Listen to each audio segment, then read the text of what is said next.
जय श्री कृष्ण दोस्तों, स्वागत है आप सभी का एक बार फिर से। जन्माष्टमी के त्योहार की बहुत धूमधाम से तैयारियां चल रही हैं, बाजारों में रौनक बढ़ गई है और हम सभी बहुत हर्षोल्लास के साथ कान्हा का जन्मदिन मनाते हैं।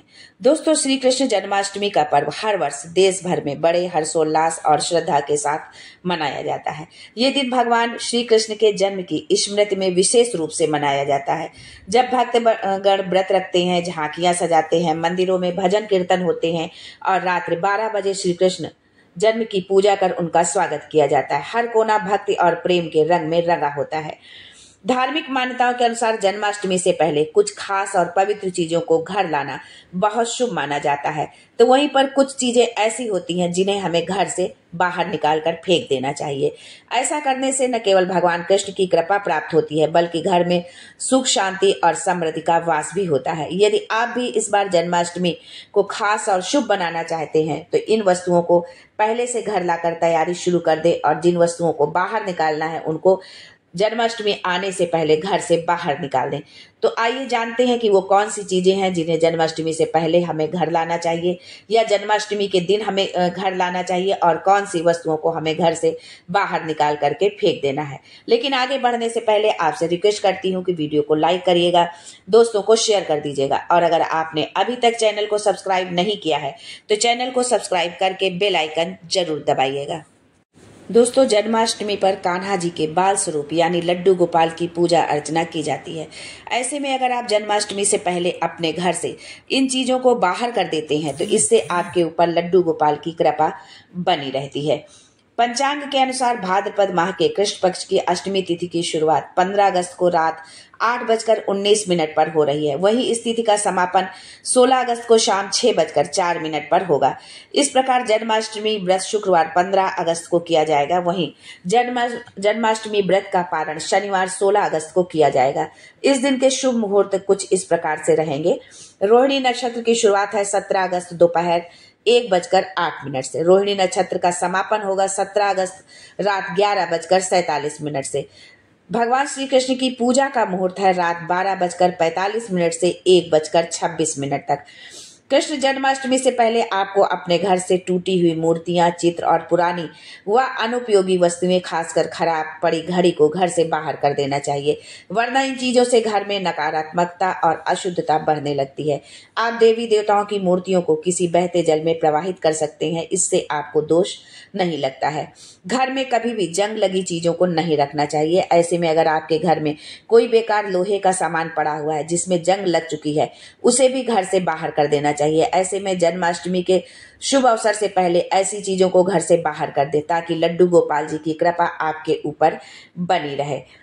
घर को साफ सुथरा रखें, क्योंकि जिस घर में साफ सफाई का विशेष रूप से ध्यान रखा जाता है वहां सकारात्मक ऊर्जा का वास बना रहता है। साथ ही स्वच्छ स्थान पर ही लक्ष्मी जी का भी वास बना रहता है। इसके साथ ही आप घर की पवित्रता को बढ़ाने के लिए जन्माष्टमी से पहले अपने घर में तुलसी का पौधा और मोर पंख आदि रख सकते हैं। तो चलिए अब जानते हैं कि जन्माष्टमी से पहले हमें अपने घर में किन शुभ चीजों को ला करके रखना चाहिए जिससे माता लक्ष्मी की कृपा बनी रहे और लड्डू गोपाल की भी कृपा हमारे घर परिवार पर बरसती रहे। दोस्तों, धार्मिक मान्यताओं के अनुसार जन्माष्टमी से पहले कुछ खास और पवित्र चीजों को घर लाना बहुत शुभ माना जाता है। ऐसा करने से न केवल भगवान कृष्ण की कृपा प्राप्त होती है, बल्कि घर में सुख, शांति और समृद्धि का वास भी होता है। यदि आप भी इस बार जन्माष्टमी खास और शुभ बनाना चाहते हैं तो इन वस्तुओं को पहले से घर लाकर तैयारी शुरू कर सकते हैं। तो आइए अब जानते हैं कि वो कौन सी चीजें हैं। लड्डू गोपाल की बाल स्वरूप मूर्ति। भगवान श्री कृष्ण के बाल स्वरूप लड्डू गोपाल की एक सुंदर मूर्ति को जन्माष्टमी से पहले घर लाना बहुत शुभ माना जाता है। इसे घर के मंदिर में स्थापित कर अगर विधि विधान से पूजा की जाए तो घर में सुख, शांति और सकारात्मक ऊर्जा का वास होता है। दूसरी चीज है मोर पंख।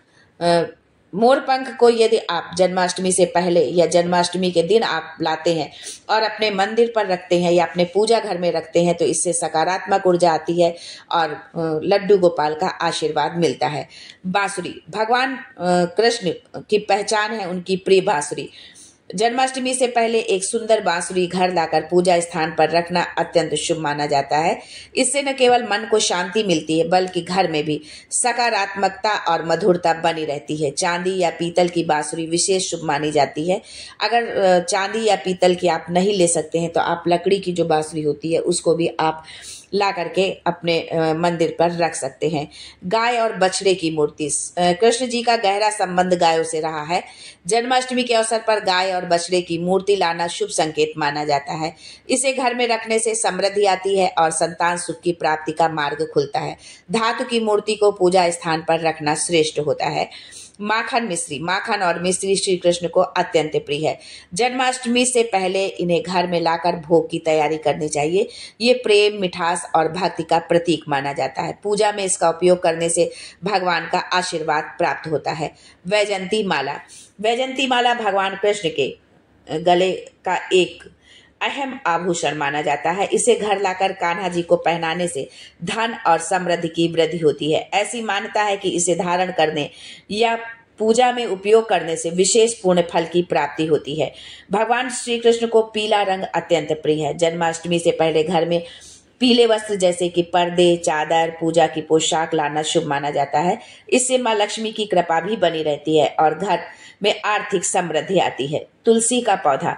तुलसी के बिना श्री कृष्ण की पूजा अधूरी मानी जाती है। इस पर्व से पहले तुलसी का नया पौधा लगाना या पुराने पौधे की सेवा करना पुण्यदायी होता है। तुलसी की पत्तियों के बिना श्री कृष्ण को भोग भी नहीं लगाया जाता। यदि हम बिना तुलसी की पत्ती के भगवान कृष्ण को भोग अर्पित करते हैं तो भगवान उस भोग को स्वीकार भी नहीं करते हैं। इसलिए यदि आप जब भी भोग लगाएं तो तुलसी दल जरूर रखें भोग में। शंख की ध्वनि नकारात्मक ऊर्जा को दूर करने वाली मानी जाती है। जन्माष्टमी से पहले घर में शंख लाकर पूजा स्थल पर स्थापित करें और नियमित रूप से उसका उपयोग करें। इससे घर का वातावरण पवित्र और ऊर्जावान बना रहता है।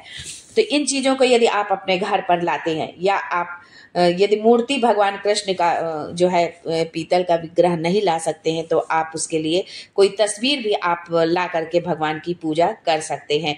आप अपनी सुविधा के अनुसार, अपने सामर्थ्य के अनुसार आप तरह तरह के 56 भोग भी बना करके भगवान को भोग लगा सकते हैं। और नहीं है तो सिर्फ चरणामृत ही उनके लिए काफी है, क्योंकि भगवान सिर्फ भाव के भूखे होते हैं। यदि आपके पास है, संपन्न है, आप कर सकते हैं तो आप जितना अधिक से अधिक हो भगवान को आप समर्पित करें उनको।